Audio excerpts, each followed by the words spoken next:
Hello guys, কেমন আছেন সবাই? চলে আসলাম পুঁটি মাছের দো পেঁয়াজা দিয়ে। ফ্রাই প্যান বসিয়ে দিয়েছি লো মিডিয়াম আঁচ, আর এই ফাঁকে একটু সয়াবিন তেল দিয়ে দিলাম মাছ রান্না করার জন্য। তো পুঁটি মাছগুলো হলুদ মরিচ লবণ দিয়ে আগে থেকে মেখে রেখেছিলাম, সেটাই এখন আমি দিয়ে দিচ্ছি ফ্রাই প্যানে। ফ্রাই প্যানে দিয়ে ভালো করে একটু ভেজে নিতে হবে, কারণ এটা আমি দো পেঁয়াজা করব। ভালো করে ভাজার জন্য লো মিডিয়াম আঁচে রেখে পুঁটি মাছগুলো ভালো করে ভেজে নিচ্ছি।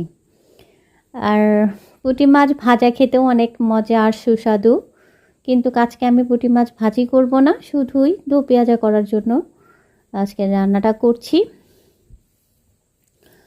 তেল একটু কম হয়েছিল, হালকা এক পরিমাণ একটু তেলটা দিয়ে দিলাম, দিয়ে ভালো করে নাড়াচাড়া করে উল্টে পাল্টে নিয়ে মাছগুলো ভেজে নিতে হবে। আর এই মাছটা যেহেতু দো পেঁয়াজা করবো, একটু কড়া করে ভেজে নিব। রান্নার সময় বেশি করে রান্না করব না, যেহেতু ফ্রাই করে নিচ্ছি ভালো করে। তো দেখেন বন্ধুরা, আমি উল্টে পাল্টে মাছগুলো ভালো করে ভেজে নিচ্ছি। প্রায় মাছ ভাজা হয়ে এসেছে। আমি মাছ ভাজাগুলো হয়ে গেলে উঠায় নিব। ব্রাউনও হয়ে গেছে, কালারটা একটু ব্রাউন ব্রাউন হয়ে এসেছে। আর একটা মাছের সাথে আর একটা মাছ লেগেও যাচ্ছে না, সুন্দরভাবে আমার মাছ ভাজা হয়ে গেল। এরপরে আমি ওই তেলের মধ্যেই 5-6টা পেঁয়াজ কেটে রেখেছিলাম, আর 7-8টা কাঁচামরিচ ফেলে রেখেছিলাম, সেটা দিয়ে দিলাম। আর হালকা পরিমাণে তেলটা অ্যাড করে দিয়ে ভালো করে মশলাটা পেঁয়াজটা ভেজে কষিয়ে নিব।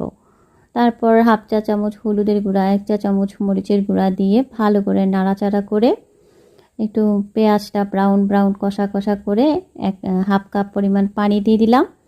পানি দিয়ে ভালো করে মশলাটা কষিয়ে নিচ্ছি। মশলাটা কষা হয়ে গেলে খাবারের লবণ 1 চা চামচ দিয়ে দিলাম।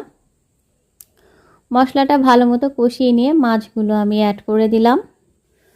আর মাছটা ভাজা ভাজা করে একটু দো পেঁয়াজা করবো, যেহেতু একটু পানি দিয়ে দিচ্ছি, বেশি দিব না কারণ দো পেঁয়াজা রাখবো ওই জন্য। আর মাছটা যেহেতু ভেজে নিয়েছি, আমার পানি এখানে বেশি দরকার হবে না। সে মানে একটু জাস্ট পেঁয়াজটা আর মাছটা হালকা পরিমাণে সেদ্ধ হতে যেমন লাগে আর কি। সবাই বাসায় ট্রাই করবেন পুঁটি মাছের দো পেঁয়াজা, অনেক সুস্বাদু একটা খাবার, আমার তো খুবই ভালো লাগে। আর একটু লবণ কম হয়েছিল, লবণটা দিয়ে দিলাম। আমার পুঁটি মাছ প্রায় হওয়া হয়েও এসেছে। দেখেন বন্ধুরা, অনেক সুস্বাদু একটা খাবার, অল্প উপকরণে সহজ উপায়ে কিভাবে